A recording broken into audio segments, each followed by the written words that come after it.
नमस्कार, India TV देख रहे हैं आप। मैं हूं आपके साथ पवन नारा। महाराष्ट्र चुनाव के लिए बीजेपी ने अपना संकल्प पत्र जारी कर दिया है। बीजेपी ने इस संकल्प पत्र में 2029 का विजन बताया है। इस दौरान अमित शाह ने महाविकास आघाड़ी को निशाने पर लिया, राहुल गांधी को भी घेरा। प्रधानमंत्री मोदी भी लगातार धुआंधार प्रचार कर रहे हैं और उनकी लाइन भी एकदम क्लियर है। पीएम मोदी का नारा है, एक रहेंगे तो सेफ रहेंगे। इस वक्त महाराष्ट्र का चुनावी माहौल आर पार वाला है। कौन कहां है, कौन आगे निकल रहा है, कौन पिछड़ रहा है। अगर आपको 23 नवंबर के नतीजों का पूर्व अनुमान लगाना है तो समझिए इस रिपोर्ट से। महाराष्ट्र, झारखंड, यूपी, 3 राज्यों का लेटेस्ट ट्रेंड क्या है? क्या मोदी प्लस योगी ने 80% को एकजुट कर चुनाव सेफ कर लिया है? क्या 10% मुस्लिम आरक्षण प्लस धारा 370 ने इंडी गठबंधन का खेल बिगाड़ दिया है? क्या राहुल के जाति गणना वाले कार्ड पर एक है तो सेफ है का नारा भारी पड़ रहा है? आपको याद रखना है, एक है तो सेफ है। महाराष्ट्र की 288, झारखंड की 81 और यूपी की 9 सीटों को मिलाकर कुल 378 सीटों पर चुनाव हो रहे हैं। 23 नवंबर को पता चल जाएगा कि कौन भारी पड़ा। अभी से 3 राज्यों के जो ट्रेंड मिल रहे हैं उनमें मोदी और योगी विरोधियों से आगे दिखाई दे रहे हैं। जय श्री राम, जय जय श्री राम। किन मुद्दों पर जनता का मिजाज बदल रहा है और मोदी योगी के साथ कनेक्शन बढ़ रहा है? मुसलमानों को 10% आरक्षण, मुस्लिम सेवा संघ का वोट जिहाद, धारा 370 की वापसी का मुद्दा, अलीगढ़ मुस्लिम यूनिवर्सिटी का विवाद, बटेंगे तो कटेंगे का नारा, एक है तो सेफ है, सबका साथ सबका विकास। सबसे पहले बात महाराष्ट्र की, जहां 10% मुस्लिम रिजर्वेशन देने का मुद्दा सबसे ज्यादा गर्म हो चुका है। मुंबई में मुसलमानों की सबसे ताकतवर संस्था उलेमा काउंसिल की बैठक हुई। बैठक में तय हुआ कि महाराष्ट्र में उलेमा काउंसिल MBA यानी महाविकास आघाड़ी को सपोर्ट करेगी। बदले में उसे उलेमा काउंसिल की शर्तें माननी पड़ेंगी, जिसे आघाड़ी के नेताओं ने फौरन मान लिया। इनमें मुसलमानों को अलग से 10% रिजर्वेशन की शर्त है। दंगे के आरोपी मुसलमानों की रिहाई है। इमाम और मौलाना को 15,000 महीने की पगार है। वक्फ और संशोधन बिल की वापस लेने की शर्त है और RSS पर प्रतिबंध लगाने की मांग शामिल है। उलेमा काउंसिल की शर्तें मानने के बाद महाराष्ट्र की मस्जिदों से फतवे जारी होने शुरू हो गए हैं कि मुसलमान इस चुनाव में महाविकास आघाड़ी का साथ दे। उलेमा काउंसिल के दावों का सच इन 2 लेटर हेड से भी पता चलता है। एक लेटर हेड कांग्रेस के प्रदेश अध्यक्ष नाना पटोले और एक शरद पवार का है, जिसमें वादा किया गया है कि अगर उनकी सरकार बनी तो उलेमा काउंसिल की मांगों पर विचार किया जाएगा। बीजेपी ने आघाड़ी के इस वोट बैंक वाले खेल पर हल्ला बोल दिया है। अमित शाह ने सवाल पूछा है, क्या वोट बैंक को खुश करने के लिए कांग्रेस हिंदुओं का आरक्षण छीनकर मुसलमानों को 10% आरक्षण देगी? क्या इसके लिए आघाड़ी के नेता संविधान की धज्जियां उड़ाएंगे? क्योंकि संविधान में कहीं नहीं है कि धर्म के आधार पर आरक्षण किसी को दिया जा सकता है। 10% गरीब सवर्णों को आरक्षण दिया है, वो बचना चाहिए या नहीं बचना चाहिए? ये कह रहे हैं हम आरक्षण हटा देंगे। और भाइयों बहनों, आज तो उन्होंने सारी सीमाएं लांघी। आज महाराष्ट्र में उलेमाए हिंद वालों ने उनको एक ज्ञापन दिया जिसमें कहा कि इस देश के माइनॉरिटी को, मुसलमानों को 10% आरक्षण दीजिए। हमारा संविधान धर्म के आधार पर आरक्षण को परमिशन नहीं देता है, मगर ये कांग्रेस पार्टी है, जेएम वाले अपनी वोट बैंक के लिए 10% आरक्षण वो मुसलमानों को देना चाहते। अब समझिए 10% आरक्षण का खेल आघाड़ी ने क्यों खेला है। क्यों हिंदुओं का आरक्षण छीनकर मुसलमानों को देने का झूठा वादा किया है। इसके पीछे मुस्लिम वोट बैंक की ताकत है, जो उलेमा काउंसिल की एक आवाज पर इकट्ठा हो जाता है। महाराष्ट्र में करीब 11.56% मुसलमान हैं। मुंबई में तो 20% आबादी मुस्लिम है। राज्य की 288 विधानसभा सीटों में से 38 पर मुस्लिम वोटर निर्णायक हैं। महाराष्ट्र की 9 विधानसभा सीटें ऐसी हैं जहां मुस्लिम 40% हैं। मुंबई की 10 सीटों पर मुस्लिम वोटर 25% से ज्यादा हैं। बीजेपी ने नाना पटोले की चिट्ठी पर राहुल गांधी से सफाई मांगी है। मुंबई में मुस्लिम वोट बैंक लगातार बढ़ रहा है। TISS की एक रिपोर्ट में डेमोग्राफी चेंज पर चौंकाने वाली बात कही गई है। मुंबई में हिंदुओं की आबादी लगातार घट रही है और रोहिंग्या बांग्लादेशी को वोट बैंक की खातिर बसाने की वजह से मुस्लिम आबादी तेजी से बढ़ रही है। स्टडी के मुताबिक मुंबई में 1961 में 88% हिंदू आबादी थी, जबकि मुस्लिम आबादी सिर्फ 8% थी। 2011 में हिंदू आबादी घटकर 66% हो गई और मुस्लिम आबादी बढ़कर 21%। टिस की रिपोर्ट में अनुमान लगाया गया है कि 2051 में यही हालात रहे तो हिंदू आबादी घटकर 54% हो जाएगी और मुस्लिम आबादी बढ़कर 30% हो जाएगी। प्रधानमंत्री नरेंद्र मोदी जी कहते हैं एक है तो सेफ है। जो Tata institute of social science का ये जो रिपोर्ट है वो कह रहा है कि मुंबई में 2051 तक हिंदू आबादी सिर्फ 54% रह जाएगी। आज भी मुंबई में गोवंडी, मानपुर, मुंबा देवी, नया नगर, मुंब्रा, भिवंडी, आज भी वहां पर सिर्फ बांग्लादेशी मुस्लिम और रोहिंग्या मुस्लिम दिखाई दे रहे हैं। इसलिए राहुल गांधी कहते हैं वोट जिहाद और योगी जी कहते हैं बटेंगे तो कटेंगे। डेमोग्राफी चेंज का असर क्या है वो भी जान लेते हैं। डेमोग्राफी चेंज का असर यह है कि मुंबई सिटी की कम से कम 10 सीट ऐसी हैं जहां मुस्लिम वोटर हार जीत तय करते हैं। मुंबई की मानखुर्द शिवाजी नगर में 53%, मुंबा देवी में 50.9%, भायखला में 41.05%, धारावी में 33.05%, वर्सोवा में 33.05%, बांद्रा ईस्ट में 33%, मलाड वेस्ट में 27%, अंधेरी वेस्ट में 27% और बांद्रा वेस्ट में 25% मुस्लिम हैं।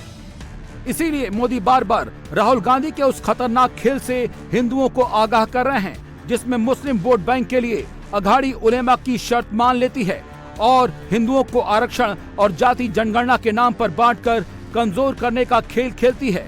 मोदी इसीलिए बार बार एक है तो सेफ है का नारा लगाकर हिंदुओं को जगा रहे हैं। कांग्रेस क्या करती है? अलग अलग जातियों को लड़ाना, यही कांग्रेस की फितरत है। आजादी के बाद से ही कांग्रेस ने कभी शेड्यूल कास्ट समाज को, हमारे दलित समाज को, हमारे SC समाज को एकजुट नहीं होने दिया। कांग्रेस ने हमारे जनजातीय समूह, हमारे आदिवासी समाज, हमारे ST समाज को भी अलग अलग जातियों में बांट कर रखा। कांग्रेस ने OBC नाम सुनते ही कांग्रेस चिढ़ जाती है और OBC समाज की भी अलग से पहचान न बने, इसलिए कांग्रेस ने भांति भांति के खेल खेले हैं। ये आपको कांग्रेस की इस खतरनाक साजिश से सावधान रहना है। आपको याद रखना है, एक है तो सेफ है, एक है तो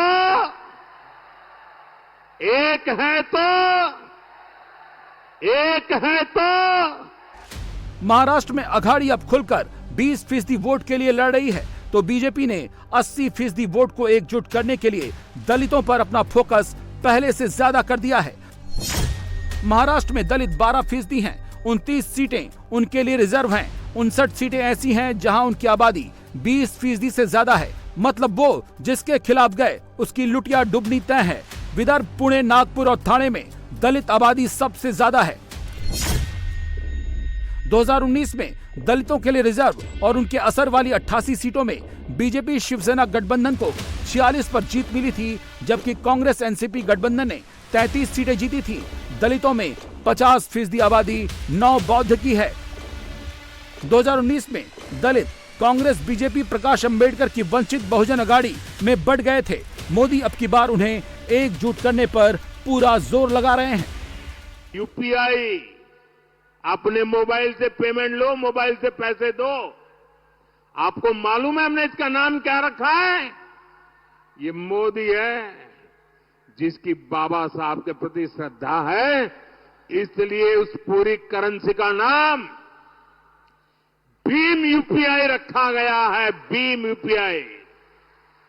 और भविष्य में जब भी 100% डिजिटल ट्रांजैक्शन हो जाएगा ना, हर बच्चा हर दिन भीम यूपीआई को याद करेगा, बाबा साहब को याद करेगा। ये काम मोदी ने कर दिया है। मोदी ने एक दिन में विदर्भ की 62 और मराठवाड़ा की 48 सीटों को कवर किया। मोदी ने 12 घंटे में 110 सीटों पर महायुति को लीड दिला दी। ये टफ सीटें हैं, आसान सीटों पर तो मोदी अभी पहुंचे ही नहीं हैं, जबकि विरोधियों का पूरा फोकस आसान सीटों और मुस्लिम बाहुल्य सीटों को बचाने पर है। महाराष्ट्र, केरल में मोदी विरोधियों के खिलाफ बिसात बिछा रहे हैं। उसमें अपना 10.5 साल का कामकाज बता रहे हैं। 70 साल के कांग्रेसी राज का हिसाब मांग रहे हैं। सबका साथ, सबका विकास से हिंदू मुसलमान सबको जोड़ रहे हैं। भ्रष्टाचार, परिवारवाद, तुष्टीकरण पर अघाड़ी को घेर रहे हैं।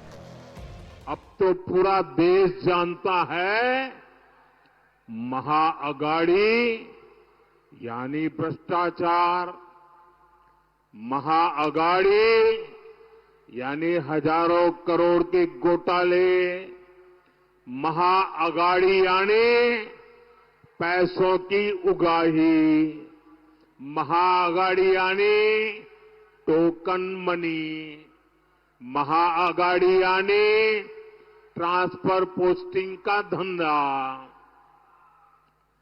मैं महाअघाड़ी की घटक कांग्रेस का एक उदाहरण आपको देता हूं। जहां कांग्रेस सरकार बन जाती है, वो राज्य कांग्रेस के शाही परिवार का एटीएम बन जाता है। लोग बता रहे हैं कि इन दिनों महाराष्ट्र में चुनाव के नाम पर कर्नाटका में वसूली डबल हो गई है। चुनाव महाराष्ट्र में, वसूली डबल हो रही है कर्नाटका में, तेलंगाना में। आरोप है कि कर्नाटका में इन लोगों ने शराब के दुकानदारों से 700 करोड़ रुपए की वसूली कराई है। आप कल्पना कर सकते हैं, जो कांग्रेस पार्टी घोटाले करके चुनाव लड़ रही हो, वो चुनाव जीतने के बाद कितने घोटाले करेगी। हमें महाराष्ट्र में बहुत सावधान रहना है। हम महाराष्ट्र को महाअघाड़ी के महाघोटालेबाजों का एटीएम नहीं बनने देंगे। कांग्रेस मुस्लिम उलेमा से 20% वोट की गारंटी लिखित में लेने के बाद विदर्भ में दलित वोट पर डोरे डाल रही है। आरएसएस पर बैन लगाने की बात उसी तरह से कर रही है जैसे उसने कर्नाटक में किया था। देखो, इस वक्त मैं ऐसे चीजों पे नहीं बोलूंगा। और मेरी पार्टी, जो वल्लभ भाई पटेल ने एक बार आरएसएस को बैन किया था, मालूम है ना। अगर ऐसा वक्त आएगा तो बात और है। अब चुप मैं इस वक्त इलेक्शन के लिए बोलूंगा तो अच्छा नहीं लगता। वो बाद में सोचेंगे, अगर कोई चीज देश में गड़बड़ी होती है। तो चुप्पी का चुप्पी इस वक्त बोलना शोभा नहीं देता। मोदी 9 नवंबर की याद दिला रहे हैं और उद्धव ठाकरे जैसे हिंदुत्व के ठेकेदारों से हिंदुओं को आगाह कर रहे हैं। 9 नवंबर को मोदी ने महाराष्ट्र में क्यों जय श्री राम का नारा लगाया, इसे उन्होंने खुद समझाया। 9 नवंबर की तारीख है और ये 9 नवंबर की तारीख बहुत ही ऐतिहासिक तारीख है। आज के ही दिन 2019 में देश की सर्वोच्च अदालत ने राम मंदिर पर फैसला दिया था। जय श्री राम। 9 नवंबर की ये तारीख इसलिए भी याद रखी जाएगी क्योंकि सुप्रीम कोर्ट के फैसले के बाद हर धर्म के लोगों ने बहुत ही संवेदनशीलता का परिचय दिया। राष्ट्र प्रथम की यही भावना भारत की बहुत बड़ी ताकत है। महाराष्ट्र टू यूपी नारे वही चल रहे हैं, माहौल भी वैसा ही है। जय श्री राम, जय जय श्री राम। यूपी में 9 सीटों का रिजल्ट भी 23 नवंबर को आएगा। मीरापुर, कुंदरकी, गाजियाबाद, करहल, सीसामऊ, खैर, मझवा, कटहरी और फूलपुर में उपचुनाव हो रहे हैं। बाबा कॉन्फिडेंट हैं कि हिंदू अब की बार बांटने वालों की राजनीति में नहीं फंसेगा। एक है तो नेक हैं और एक है तो सेफ हैं की लाइन पर चलेगा। मैं इसीलिए बार बार कहता हूं, ये देश का इतिहास बताता है, बटे थे तो राम मंदिर का अपमान हमें झेलना पड़ा था। मथुरा में भगवान श्री कृष्ण की, कृष्ण कन्हैया की जन्मभूमि का अपमान हमारे सामने आया था। भगवान विश्वनाथ का अपमान हमारे सामने आया था। क्या कुछ नहीं हुआ था हमारी मां बहनों के साथ में? क्या कुछ नहीं हुआ था बहन और बेटियों के साथ में? अगर इस सब के बावजूद भी गांधारी की तरह आंखों पे पट्टी बांध करके हम जाति के नाम पर बटे हुए हैं, अपने स्वार्थों में बटे हुए हैं, तो बहन और भाइयों, कटने के सिवाय हमारी दूसरी नियति नहीं हो सकती है। और मैं तो इसीलिए आपसे कहने के लिए आया हूं, बटो मत। ये बांटने वाले लोग आपके दुश्मन हैं। आपके चेहरे पर मीठी मीठी बातें बोलेंगे, इनके बहकावे में मत आओ।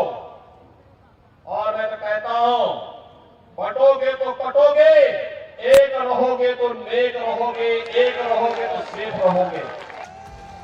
योगी ने शनिवार को प्रचार की शुरुआत अलीगढ़ की खैर सीट से की। खैर में जेजेएम यानी जाट, जाटा और मुस्लिम हार जीत तय करेंगे। यहां जाट 1,15,000, जाटा 1 लाख, ब्राह्मण 60,000, वैश्य 35,000 और मुस्लिम 30,000 हैं। उपचुनाव में अलीगढ़ मुस्लिम यूनिवर्सिटी में रिजर्वेशन का मुद्दा गर्म है। बाबा ने साफ कह दिया है, एक रहोगे तो एएमयू में भी SC, ST, OBC को रिजर्वेशन मिलेगा। अगर बटोगे तो कांग्रेस और एसपी वाले एएमयू में हिंदुओं को आरक्षण नहीं दिलाएंगे। बहनों और भाइयों, भारत का संविधान अनुसूचित जाति जनजाति को और मंडल कमीशन की रिपोर्ट के आधार पर पिछड़ी जाति के लोगों को आरक्षण की सुविधा देता है। लेकिन इस सुविधा अलीगढ़ मुस्लिम विश्वविद्यालय में क्यों नहीं मिल पाती है? क्यों नहीं मिल पाती है? जब भारत का पैसा लगा है तो अनुसूचित जाति, जनजाति और पिछड़ी जाति के लोगों को भी वहां आरक्षण की सुविधा का लाभ मिलना चाहिए, नौकरी में भी मिलना चाहिए और अनुसूचित जाति और पिछड़ी जाति के बच्चों को प्रवेश में भी वहां सुविधा प्राप्त होनी चाहिए।